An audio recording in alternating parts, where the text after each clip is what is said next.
check it out, guys. We've got these knotty alder miter folded box beams that we put together yesterday.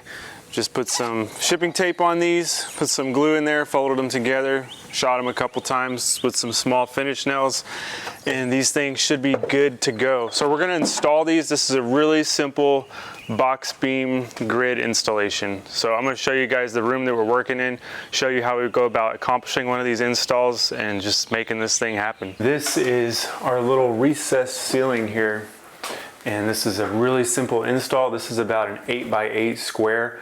So I was able to make all of my box beams out of 8s, 1x6x8s.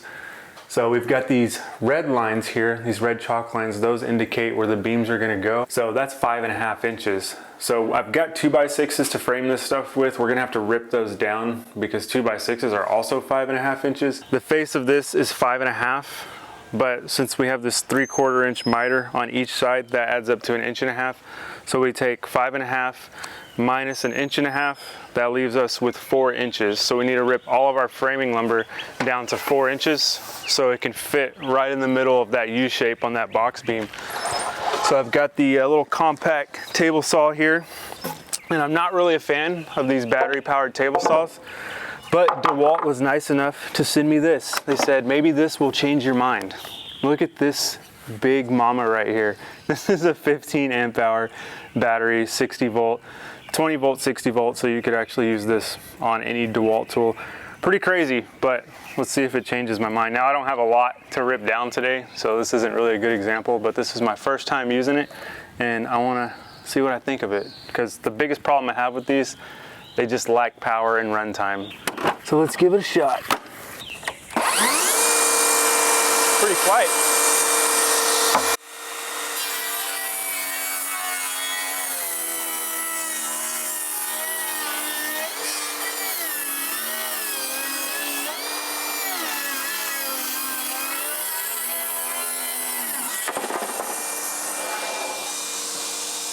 All right, that's a good fit right there. Uh-oh, this is my problem with them. I'm just feeding it through. Let me see if we lost any.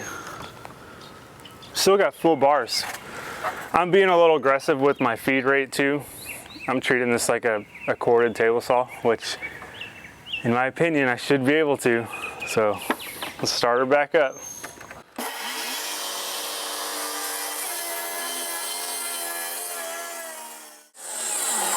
Oh, and yeah, one other thing you may have noticed, this is kind of the new thing.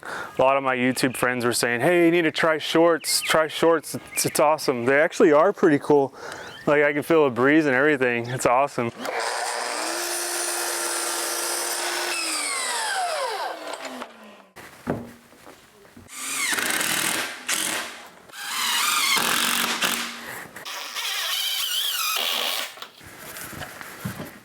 There we go.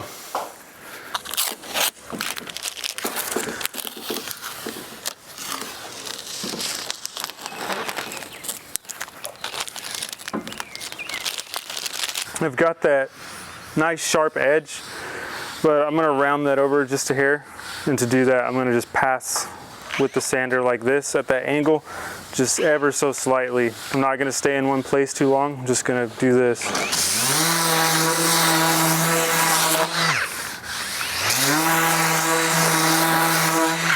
And now you can see it's got that real slight round over to it, so it doesn't look so engineered.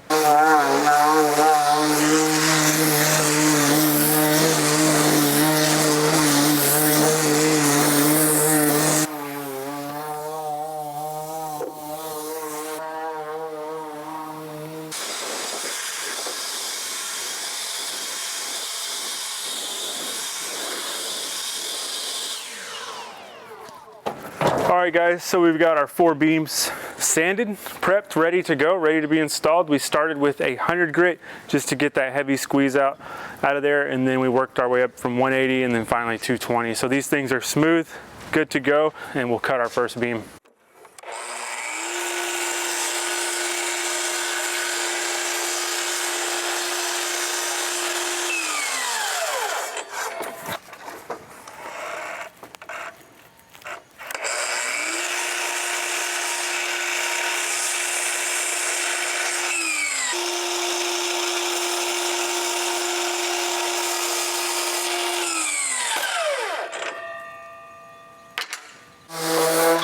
All right, we got a pretty clean cut. However, it is hard to line up these things exactly when you're flipping the beam like that on the saw at different angles.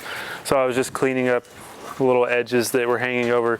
So this thing's ready to go. We should have 95 inches here. Yep, so you can see that's exactly 95. So this beam should be ready to go in. So we'll take it in, get it installed. We're going to use 16 gauge finish nails. It's plenty to hold these little lightweight hollow beams. And then we'll get our next beam going, and so on and so forth. We're going to repeat this process for all those little beams. But before we get to the little intersecting ones, I'll show you something else that we need to do. These things are going to tear up the walls a little bit. It's pretty much what's got to happen to get them in there tight. So just kind of tap them up. There you go. There we go. So everything looks good. Like I said, the wall's gonna get damaged a little bit because as these walls come down from the ceiling, they always taper in for some reason. So to get the beam up there, we always have to do a little bit of touch up and paint on the walls on that textured surface. So we'll fix that. But before I shoot this, what I'm looking for is a nice consistent reveal up here, up top. I want to make sure there's nothing too crazy in the ceiling like waves. But in this case, with these beams, we're going with the joist in this direction, which is typically not where you're going to see that. You're going to see it when you're perpendicular to the joist. That's one reason we chose to make our main beams go with the joist and our little ones to go perpendicular. So we'll check this out. I want to make sure I'm good, and then I'll shoot it with some 16 gauge finish nails.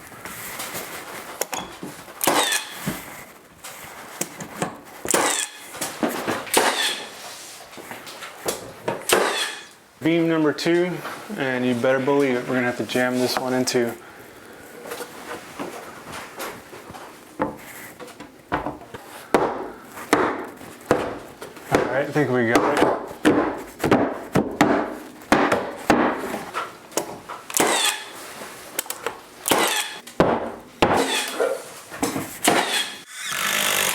So I'm just gonna throw some screws in here too.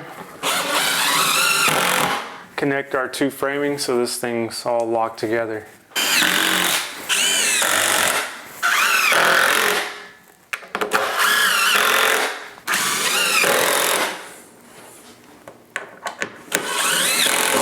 So now we have all of our framing in for our intersecting smaller beams, and we're going to make those smaller by ripping an inch off of them on the table saw.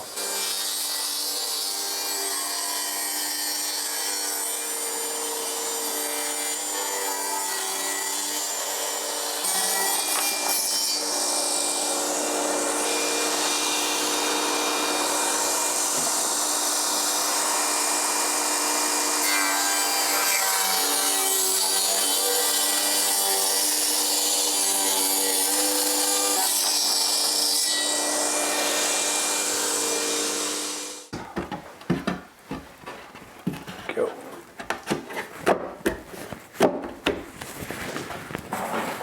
Tap it into place.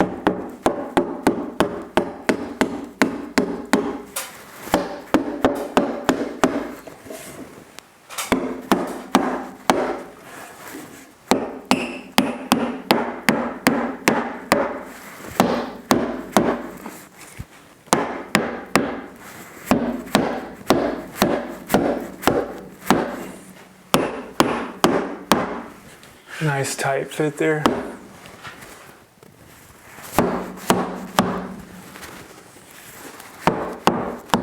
So we got that first shallow beam in, it's just pressed in, nice snug fit. I haven't even shot it yet. So I'm gonna shoot that with 16 gauge nails and get that installed. But one thing I wanna point out about that snug fit is it needs to be super tight in this case because we don't have an option to do caulking right here where wood meets wood. It's zero tolerance, so that has to be dead on. Where it meets the wall, where it meets the ceilings, we have a little bit more room for play there. But obviously, you know, we still try to get everything as tight as we can. But here, like I said, is zero tolerance. So we're gonna keep that in mind as we go about installing these. Make sure we get them crisp, get them in there, and yeah, just keep moving with this. It's the same exact process it was for these, but just on a smaller scale.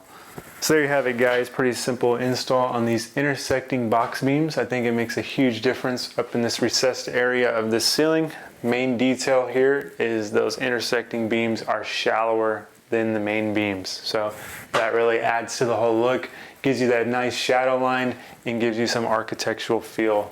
So other than that, guys, let me know if you have any questions on this one. This one was pretty basic though. You throw your framing up there, throw your beams up there, you screw it, nail it, and you move on to the next job, just like we are right now, which is actually here. We're gonna be putting crown in this lower part of the ceiling, and you saw all that crown on the back of the truck that's going all through this house. So we got some work to do. So hopefully you enjoyed this simple install, and other than that, we'll catch you guys on the next video.